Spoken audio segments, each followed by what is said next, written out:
The One Third project is predominantly to learn about the prophetic guidelines surrounding food, hydration, and well-being in day-to-day life. We've heard that we should eat fruit before food. Yeah, it's a common Is there a thing. reason behind? Definitely, but since we're at the canteen, let's take some ingredients and I'll show you exactly what happens if we were to do the opposite, which was to eat fruit after food. Definitely, let's go.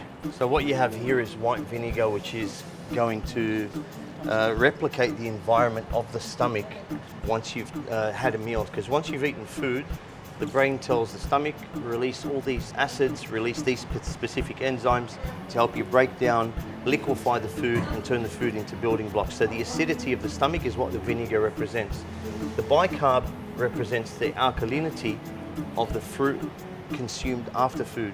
So when you've got quite an acidic environment after eating food, then you add something that is quite alkaline, and remember, all fruit becomes alkaline once ingested. Even if it's citrus fruit, it might be acidic on the outside, but once ingested, it becomes alkaline. If you expose alkalinity to acidity in that order, with acidity first, you'll see what happens. And this is the reason why you want to eat your fruit first, because eating fruit first ensures that you will absorb all the nutrients from the fruit.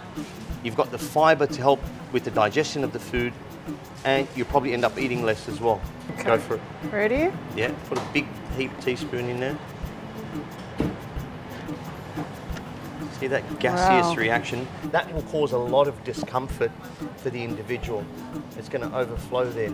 But can you imagine that happening on the inside? And it's often that we feel that way and we don't know why.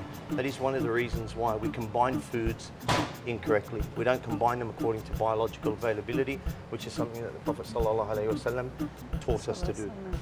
Now, one of the things that the Prophet ﷺ said, if you're going to fill your stomach, don't fill it beyond 1/3.